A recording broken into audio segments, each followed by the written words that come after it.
come and present its own research, and the Ipsos report indicated that the EFF brand has exited the brand Julius Malema. Therefore, it has now taken form and shape of a national organization. So I don't have to do 10, 15 meetings per day, because we now have leaders who understand and appreciate what needs to be done. So when I was doing all of those community meetings, and many of them was in a way to workshop in a practical way the lower structures and the collective leadership of the EFF, because we had, before EFF, consumed a lot of experience politically and organizationally. You're very big on accountability. I wonder, given your last electoral show in 2019, what is your expectation for this year? What figure would it be a failure for you, and what would be a success for you? Well, the failure will be to be below DA, and the success will be to get an outright majority where we govern South Africa in a manner that we think it will benefit the people of South Africa. Can we speak a little bit about the manifesto? It's a big, extensive and very detailed document. Maybe you can speak to some of the priority areas for you, and maybe just touch particularly on economic policy and the thinking in that sense from the EFF. Well, our manifesto 6 jobs, because we believe that the population of South Africa, especially more than half of the youth, are unemployed, and without employment and living wages, this country's economy is not sustainable. So we need to create jobs through industrialization.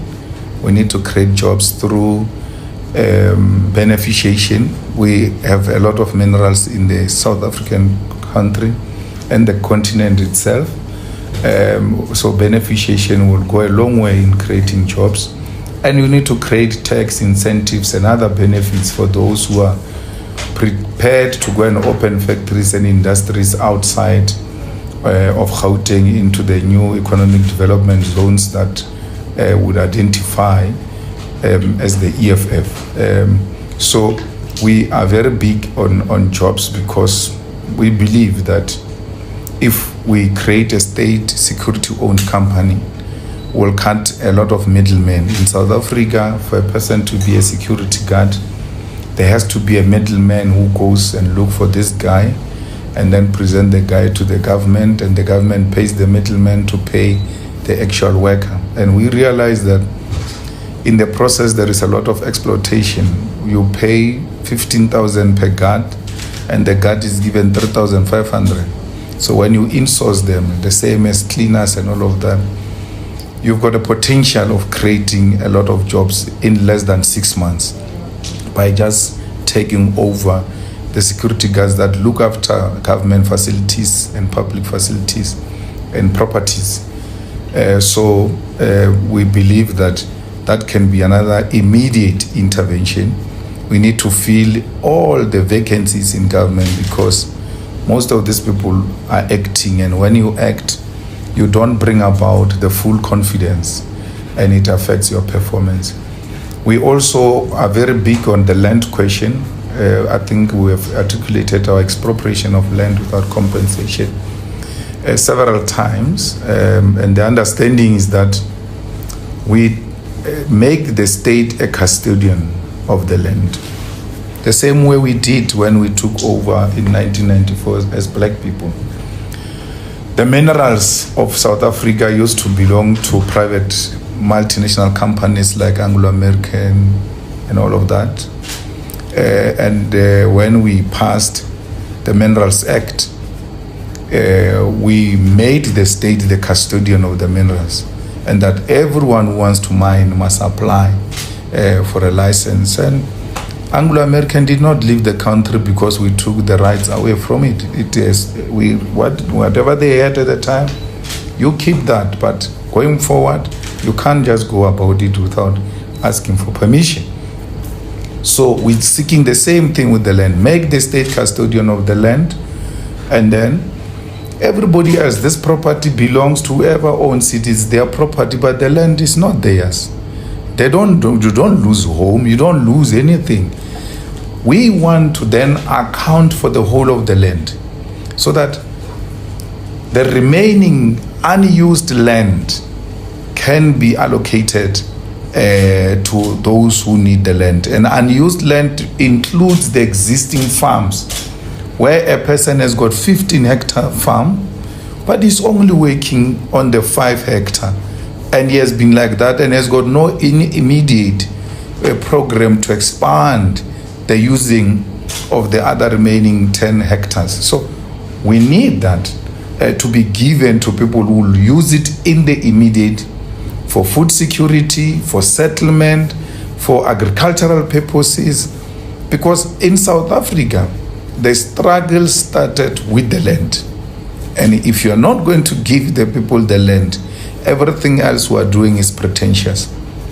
Because one day we're going to have an unled revolution and nobody will have control over those unruly characters. And unled revolution is anarchy. And you don't want to have anarchy. I mean, why would people sit comfortably this side of Sandton, and across the road there is Alexandra, where people are landless and are squashed and living like sardines, and you don't see anything wrong with that. And then one day when those people, they don't have to hire buses, they just have to stand up from there and come here and say, we've had enough.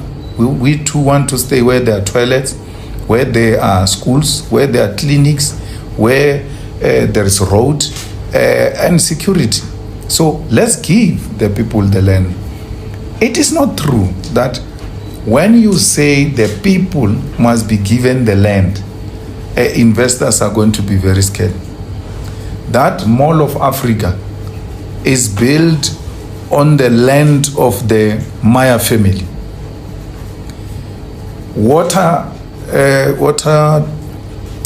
Waterfall.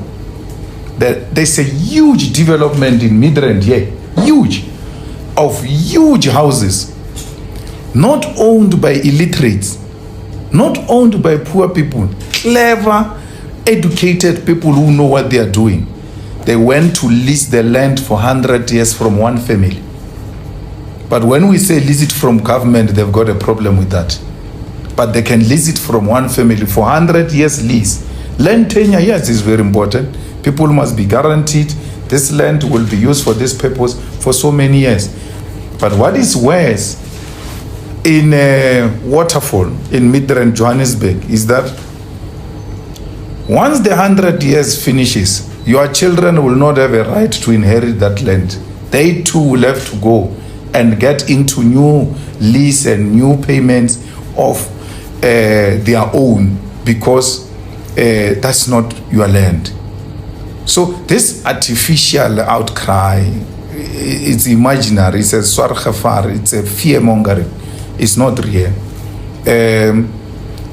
Every big development done in South Africa, in any economic development zones, Big Ucha or any other one you want to mention, all of that investment is put on a state land.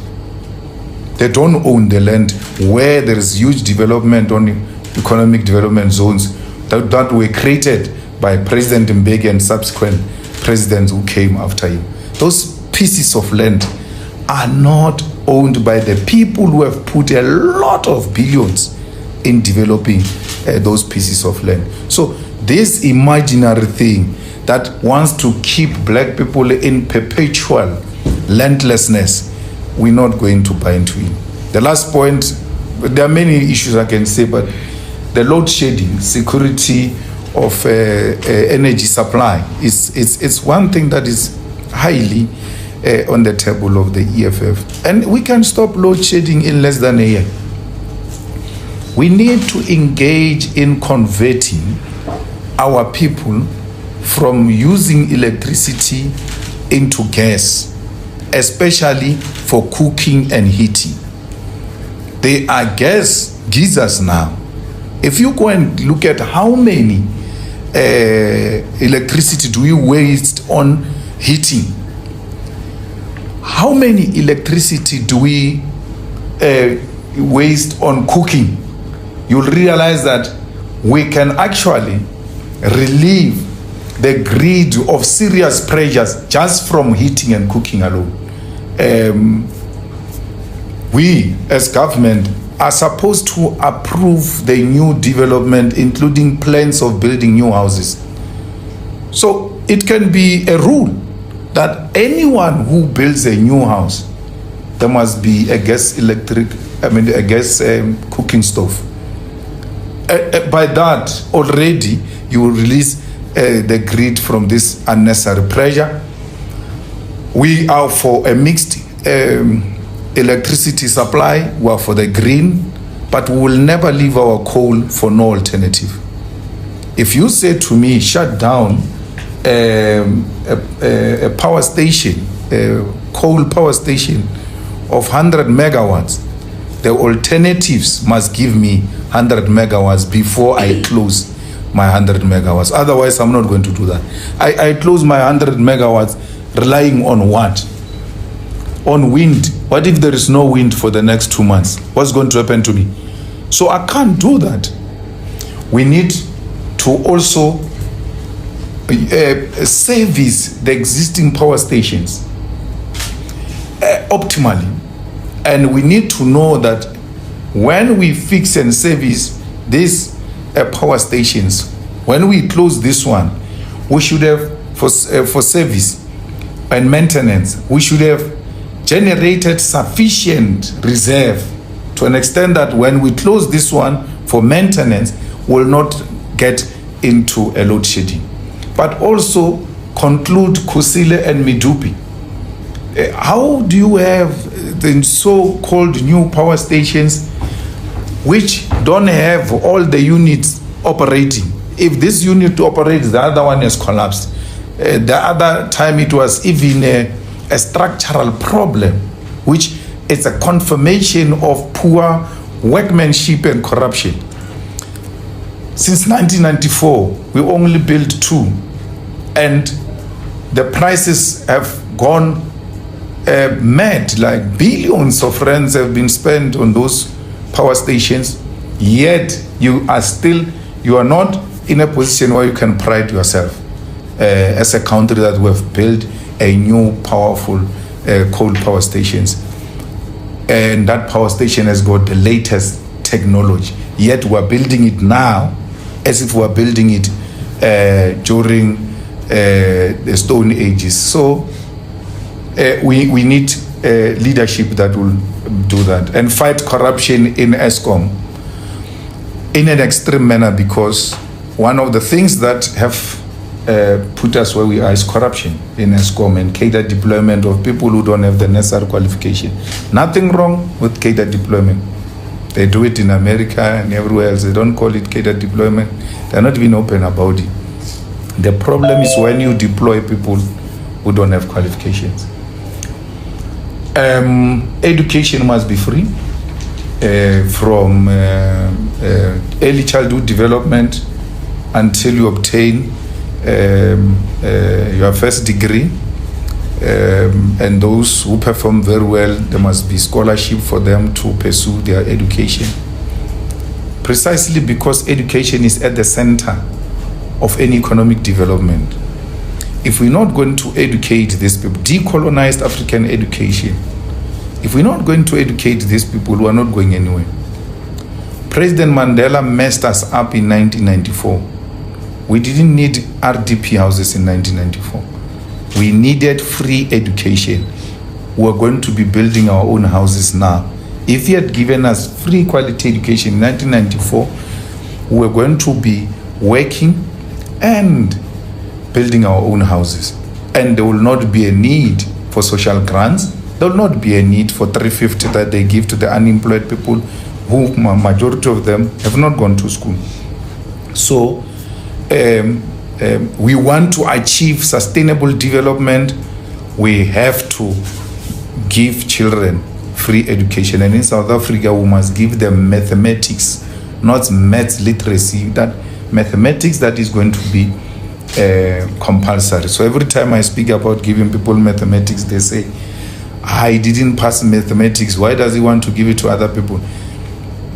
If I get HIV because I didn't use protection and I say to you, use protection, you say, no, you've got HIV, you can't tell me about using protection. Only fools will argue like that. So the fact that I didn't pass mathematics doesn't mean mathematics is not a very important subject. It makes you to have the ability to think.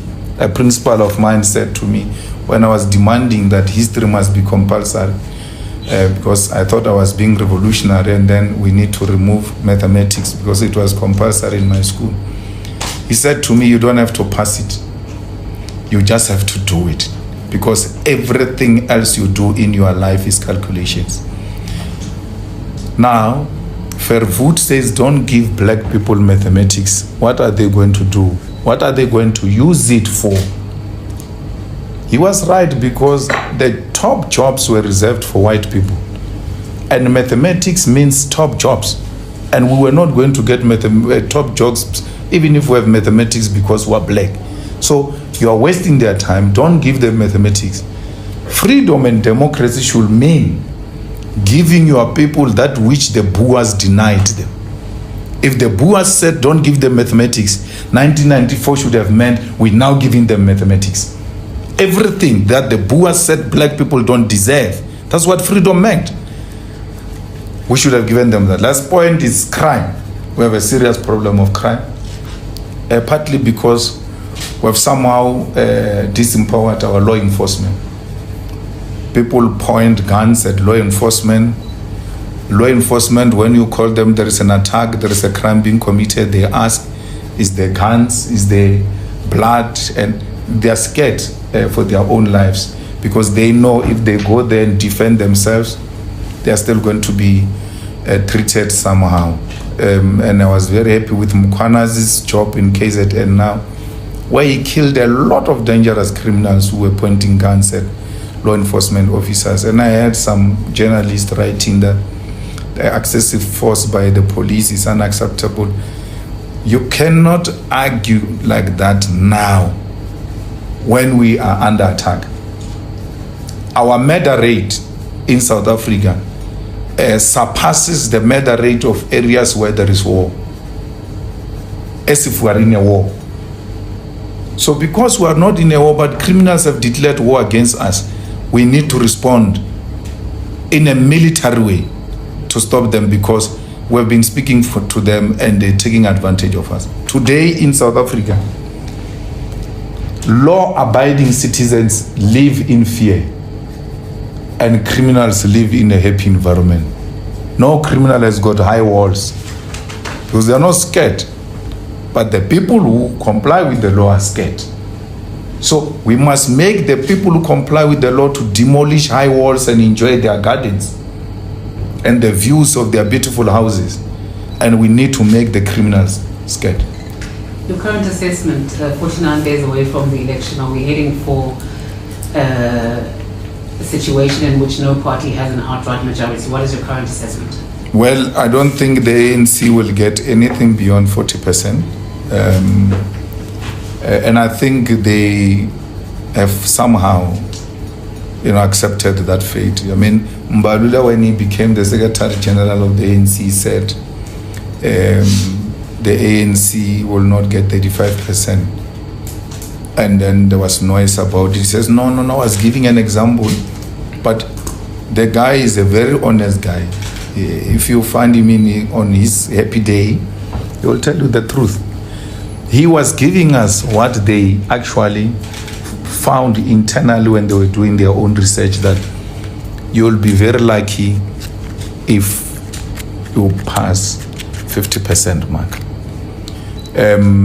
Ipsos said to the EFF, you are neck on neck with the DA. We don't know what you are doing, but keep doing what you are doing. Because by look of things, if nothing drastically changes, you're going to pass the DA.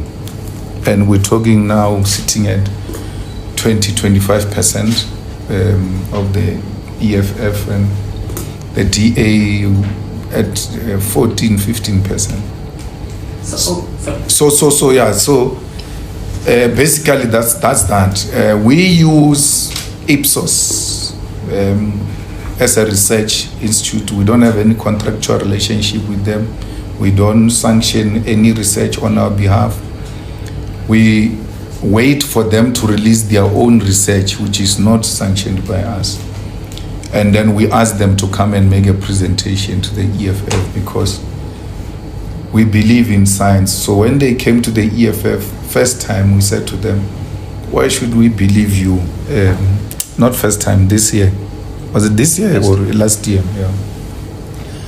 They said, we said, why should we believe you? You just go out there. And I've never been asked by anyone who I'm going to, where do you do your research? They say, when have we ever got you wrong? In which election year? So we said 2014. They said, you are right. 2014, that was your first time, and no one knew this animal. All of us said all types of things about you. But since then, we never got you wrong. We've got every election prediction right on the EFF, on the DA, on the ANC. So we have no reason to doubt them. Yes. So just to kind of elaborate, ask on Stimulus question. So say that ANC gets less than 40, 37 according to SRF. It's going to be a fragmented parliament, right? What would the structure look like? Who would be ruling?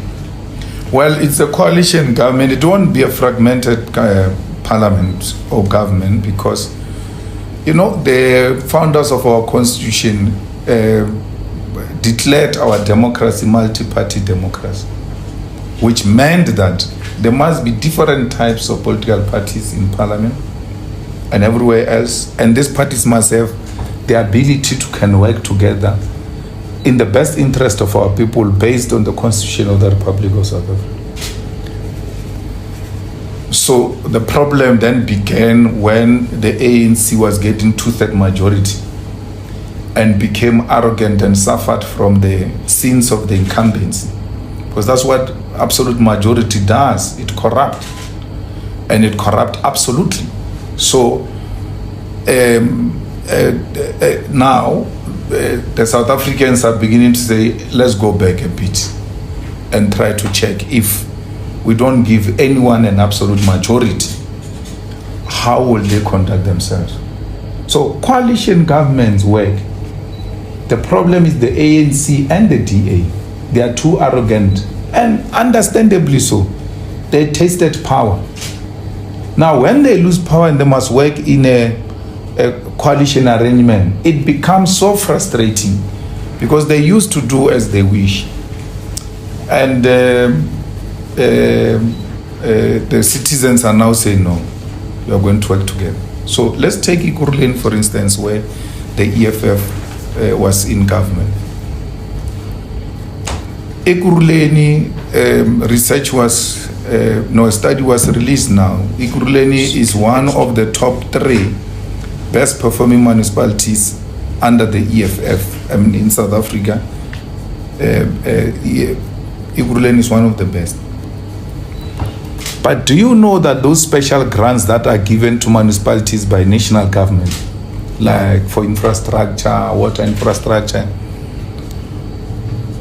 the national government doesn't give money to Ekurhuleni because they say it's under the EFF. So now you want to undermine citizens on the basis that a different party is so dislike out of egos. Not out of anything. You give money to DA government in Cape Town. You give Mtlatuzi in KZN under the IFP. When it comes to EFF, no. Why? The EFF is the only organization that poses a serious threat against the ANC. And that's why they know. When we took over Ekurhuleni with them in government, it didn't take us 3 months to outshine them. And they said, we want out of this coalition. What was the problem? They said, these guys are outshining us. If we continue with this, the movement will be history in Ekurhuleni. They didn't care. One of the ANC councillor, we went to unblock a sewer, a ward councillor, in a ward governed by the ANC council. We went to unblock a sewer. She went to fight with an MMC of the EFF. stopping you from unblocking the sewer. Why would you stop someone to unblock the sewer? So they were seeing that as outshining them. So it's more politics of personality and egos than politics of the coalition. And the EFF not being so obsessed with power. When we wanted to bring down the ANC, which we did successfully, in 2016, we gave these local municipalities to DA and said, govern them without us being involved. And then subsequently we said, now we want to participate. The DA said, you can't participate. So we had to look for people who said, okay, you can participate, because it's also important for us to accumulate experience. So it's going to be a coalition government where power is going to be shared, especially amongst political parties that share certain principles. They may not be all of them, but there will be some areas of commonality which we agree on, and then we'll go into government.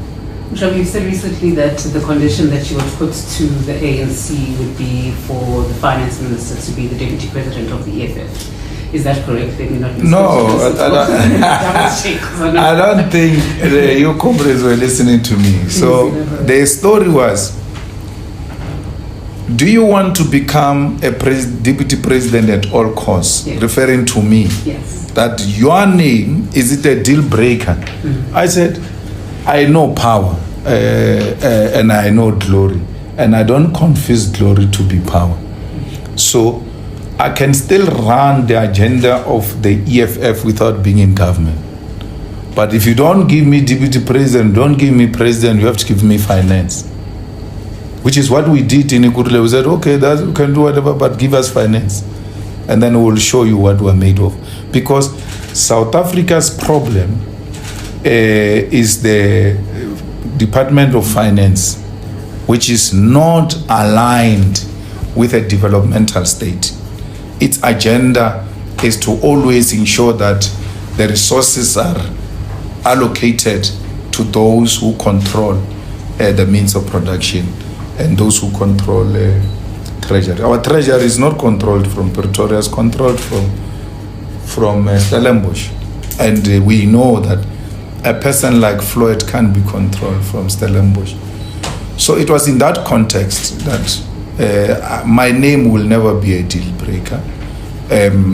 I know that ANC now, in the whole of South Africa, every province actually of the ANC, either the chairperson of the ANC or the secretary of the ANC, they served under me as the president of the Youth League.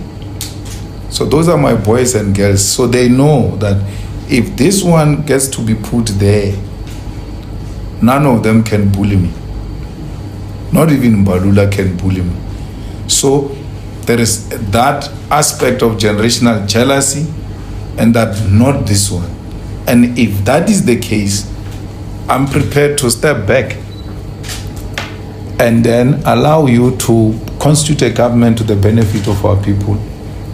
I don't have to be a minister of anything powerful. Even if you put me a minister of sports, arts and culture, Sir Ramaphosa can't outshine me.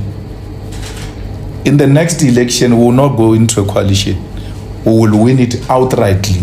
You put us there, you make a terrible mistake, because we will work in such a way that our people say, these are the people we deserve.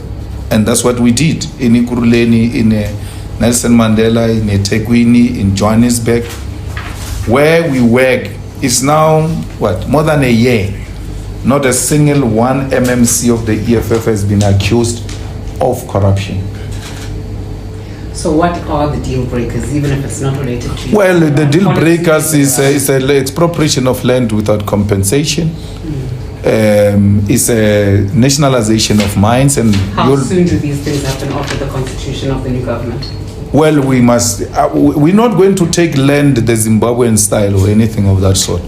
We're going to do it the way we try to do it now in this current administration. Bring all South Africans on board. Allow them, as the constitution dictates, to make an input. Majority of them in those hearings that we conducted said expropriate land without compensation, and the ANC developed a cold feet. So no barrel of a gun, no anything. Nationalization of mines.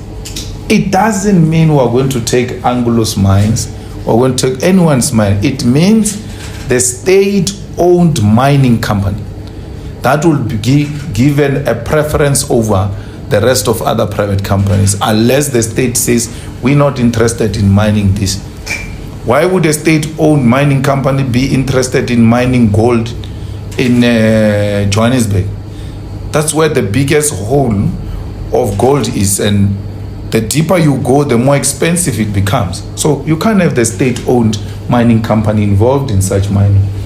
But there's a platinum mine in Mokopane that is run by Anglo-American. They don't mine for themselves anymore. They outsource the mining to other companies, but they are mining themselves directly because the product is so profitable.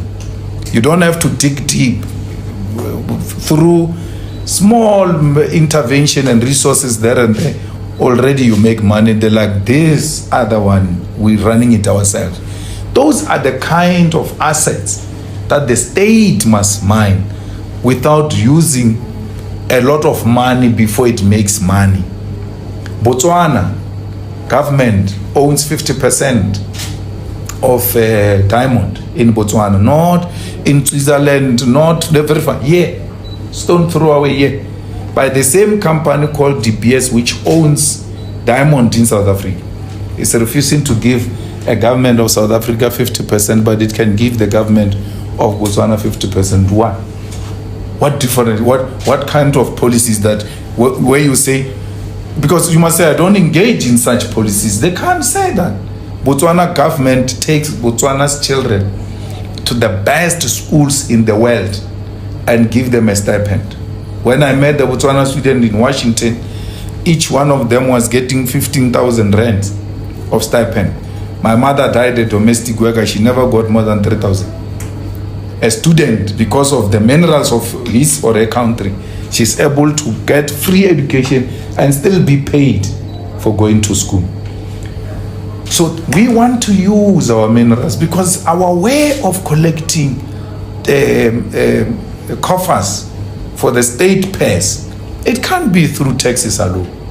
Yes, the taxes will be our base, but we need other methods to generate more money for the fiscals and develop, finance the social program. So you can get royalties from mining, for instance? No, it's our company. We don't get royalties. We get profit.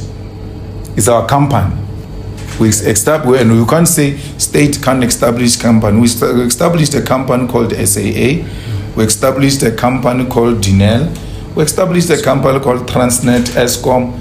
They may have their problems now, but this was once one of the best run companies. And it's not correct that when a company is owned by the state, it's inherently incompetent and unproductive. If you go to high courts now and go and check how many companies are being liquidated, today alone, you will not find less than 100 companies in the whole of South Africa were liquidated, and they are private companies. There's no single state-owned company that got liquidated. So it's not true that when it is privately owned, it's inherently profitable and successful. So we need a corrupt-free government of men and women, black and white, we're going to work with white people, by the way. They will work with the EFF, not because they are white, because they've got the necessary skill to make this work. They will not be given preference over our black people because we want to redress the imbalances of the past. But no one is going to be taken to the sea. No one is going to be killed. No one is going to lose his or her property on the basis of color. So, and that's why the problem started when fools took over government and then got a teacher a history teacher to come because he's a SATU member, he can sing Amandla slogans more than others. They say, no, we need to make this guy head of technical services. The water doesn't come, sewer is blocked, he doesn't know what is technical. He knows Jan van Riebeck arrived here in 1652. That's what he knows. There was a white man there who knows this thing, got removed without an alternative. In the EFF government, we are going to fetch those old madalas and say, come back here. You are going to work here in a contract of so many years. This, because you are mentoring this one. We are not in a war where the enemy is defeated. No, we are in a political contestation. And your defeat does not mean enmity. It means South Africans prefer this one now, but let's work together and make South Africa a good place for all of us. I was reading your newsletter, latest newsletter, and in that you mentioned that the policy should be such that aspirations of the people aren't sidelined by narrow fiscal objectives. Can you elaborate on that? I mean, do you, for example, mean that you won't care about the fiscal deficit, for instance? No, we do care about fiscal deficit, and we want to make sure that we reduce the debt so that we are able to channel a lot of resources to our social development. But it is important that that doesn't become something that is the only consideration. We are going to make sure that the resources of this country are protected through reducing corruption. And when you reduce corruption, your fiscal capacity increases and you are able to service the debt. But there is a debt that we've got a problem with, and that is an apartheid debt, where apartheid went to fetch money to come and buy guns to kill us. Now the World Bank and the IMF says we must pay for the guns that were meant to kill us. It's a matter that when we take over this government, we will be able to take it to ICJ, International Court of Justice, so that that debt can be declared illegal. It is unfair, it is inhuman to ask people to finance their own death.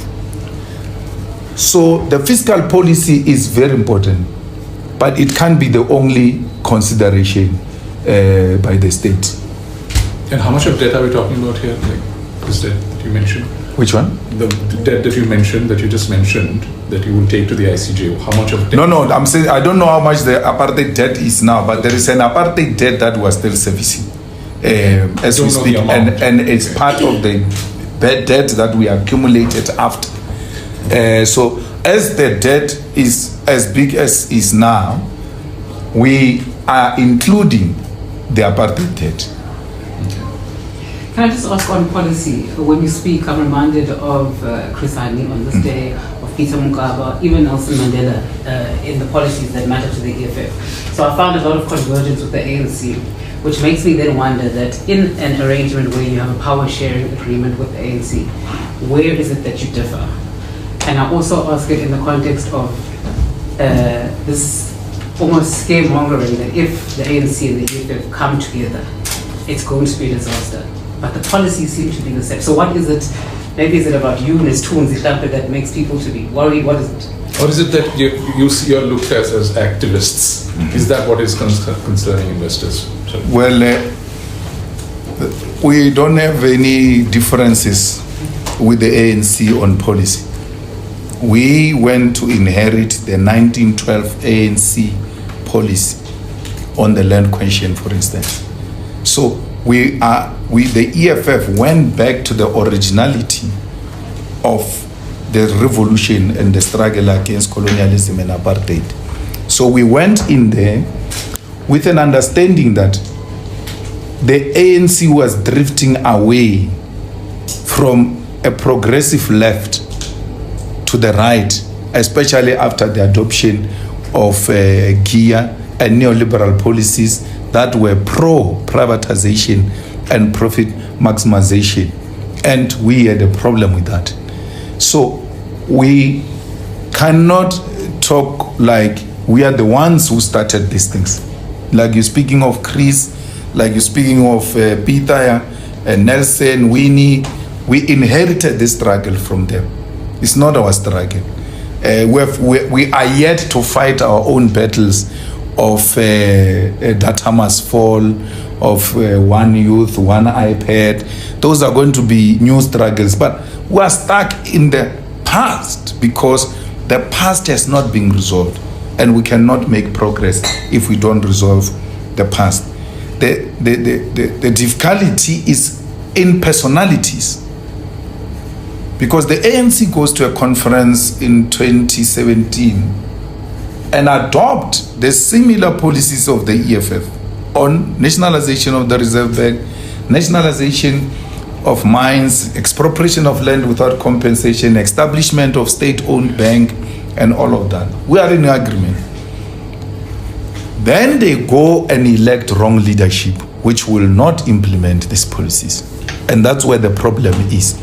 They are led by a man who is co-opted by the white monopoly capital and the controllers of the economy of South Africa.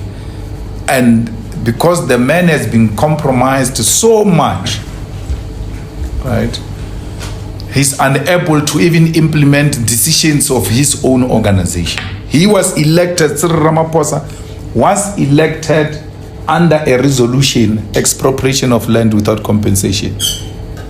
In 1944, when the Youth League was formed, it sought to radicalize the ANC and adopted something called Program of Action. Took that Program of Action to the ANC conference in 1949. The ANC adopted that radical Program of Action, which included armed struggle. Then they looked at Luthuli, the Nobel Peace Prize winner, and all. They said this is not the correct leadership to can implement this militant program. Removed them and elected Moroka as a president. Moroka joined the ANC at the door because they were desperate to get anyone who's a doctor to remove, not to remove Kluma, not Luthuli. So they removed Kluma, put Moroka. But Tambo, Sisulu, Mandela and them went into that leadership as well to safeguard the resolutions of the 1949 conference of the ANC, which led to the formation of armed struggle. So you cannot take these militant and radical resolutions and then elect neoliberal leadership to implement progressive left positions. So that's where we are. And they will see to finish themselves. We are going to put the demands there, and I will remind them and say, these are your resolutions. Let's see, how do we move forward? I'm just curious, what are those demands then for Ramaphosa to step down if you were to form a coalition? Is their own call. Look, Ramaphosa, like any of them, is not my preferred cup of tea, but if we agree on principles, which is what should matter the most than personalities, if we say these are the resolutions, and then who are the best leadership from the parties that have agreed on this to take these resolutions forward. So the first thing is not leadership, it's principles. Once we agree on principles, and by the way, when we're negotiating the 2021 elections, we had agreed with the ANC on almost everything, including changing of the national anthem, where we remove this term. So when you say you are removing this term, people think you are removing Afrikaans. It's not Afrikaans. This term is an apartheid song which was sang when our people were being butchered and killed in all the camps that they were taken to. So you cannot ask the Jews to sing the songs of Hitler. You won't even attempt that. But we are being asked to sing a song that was sang when our people were tortured. Can you imagine how much trauma we instill in those people that have gone through that in Flag Plus? In Flag Plus, The apartheid Eugene de Kock, apartheid general, used to put them in cages, beat them half dead, leave them in there, go outside that cage, brine meat. As you hear the smell of meat under pain and hunger, they get drunk and they sing this them. There are people who survived those camps, and today they must still sit in a stadium and they are told, sing that song that they were singing when they were torturing you. The ANC had agreed that doesn't even need a constitutional amendment. It's the president who decides what becomes the national anthem. We've compromised so much, and some of the things are not even so fundamental. How do you put in public the statues of apartheid generals? Because in public should be statues of people we celebrate. That's why our children will grow up to fear these people, that these are the people who beat them up and then they still put them in the public parks, in the public display, in a celebratory manner. We're not saying destroy them. Take them to the apartheid museum. Because every town in South Africa has got a statue of an apartheid general. Every town. Apartheid was declared crime against humanity. So anything that says apartheid is a good thing without saying, but by display, should be declared unacceptable in our society. Mr. Malema, Colleen Markets reporter. I'm interested to know your reflections on how investors may take some of the things you're putting on the table. They all make sense. I mean, you're drawing from other countries, other leaders. You've obviously done the homework, but what markets don't like is uncertainty. So I'm curious about whether you've thought around what the strategy might be, assuming you come into quite an influential position, how you'll manage that perception that what you're introducing is potentially more radical than what it may actually be in a way. Well, investors always invest where they can make money. So, for instance, in a war-torn country where there is blood diamond, investors go and fetch blood diamond and find a way of cleaning it. So we cannot speak about investors as if they are some high moralist people who don't want to engage in this and that. What any investor wants is a clear policy as to what is the policy here, not speaking in folk tongues. They want to understand, and then they look at that policy and say, how do I make profit out of this? Will I still be able to make a profit? And then from there, the investor looks at infrastructure. Is the infrastructure in a good condition to an extent that it will allow us to move our people and goods speedily and in a safer manner? Will we get a reliable electricity supply? Will we get reliable water supply? What are the taxes of the country? And then from there you say, what is the security of that country in terms of crime? Will we have a problem of crime? Am I not going to invest my things? And then the next thing, I wake up, my yellow machines, I'm told I've taken over by an army general. This general is now in charge of what I've invested.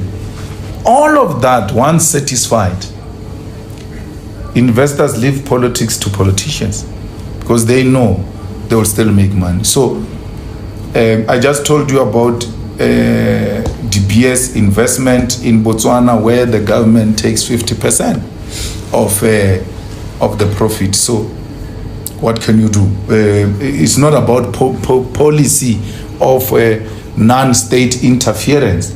It's about, if the government takes 50%, will I still make profit?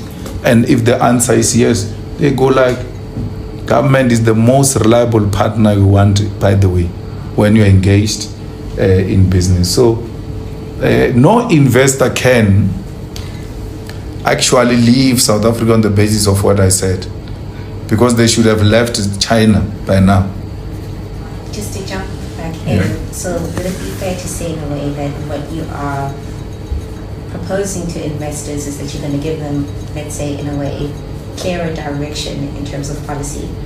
Because some of the feedback on current policy, for example, is that it's good, but not necessarily implemented correctly, or that people don't stick to what they say. Are you saying that what you're offering or propositioning to investors is just more transparency, perhaps, and just a firmness, like this is what we've decided, this is how we're going to do it, this is how we're going to act? Investors want to know. They don't want to deal with amoebas who are shapeless. They want to know. And that's the problem now with Ramaphosa.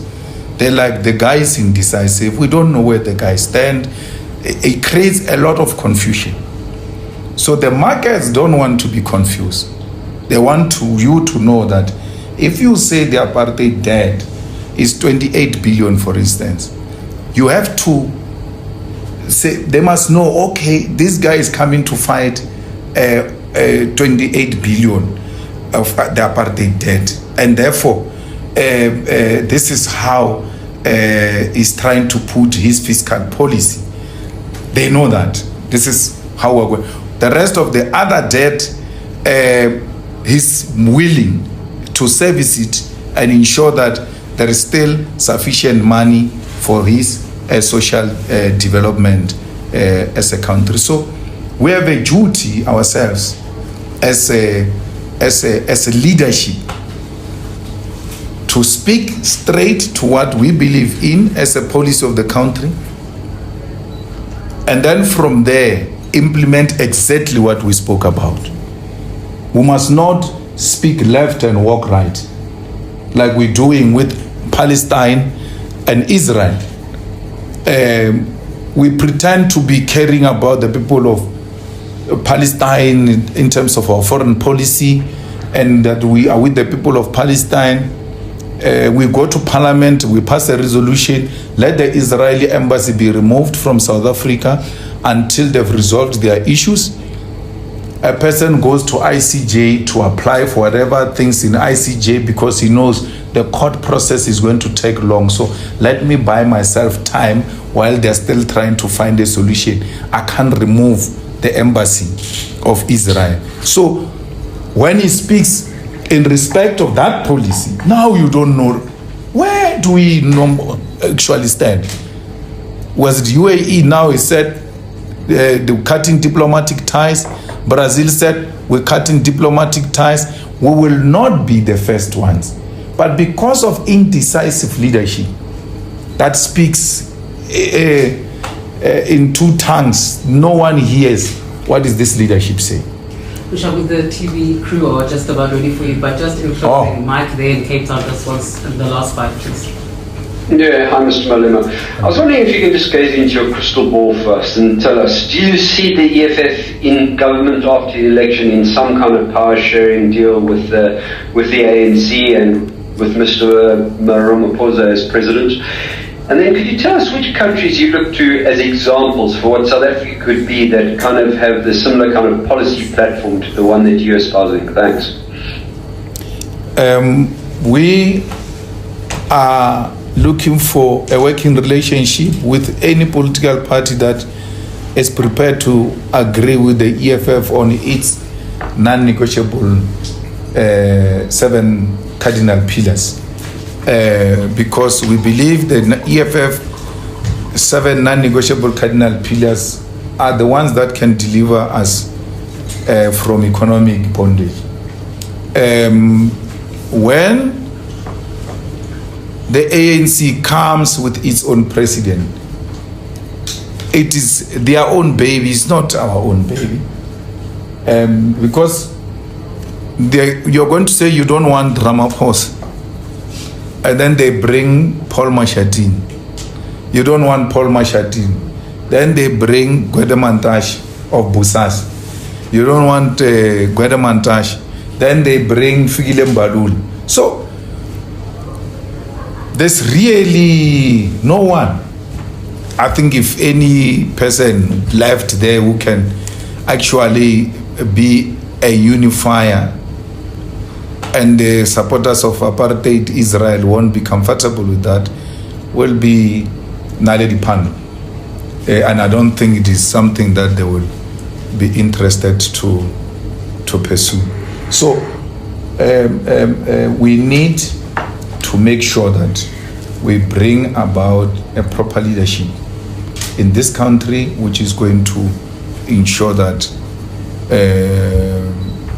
we bring stability and not be obsessed with factional and party political issues to the detriment of the country called South Africa.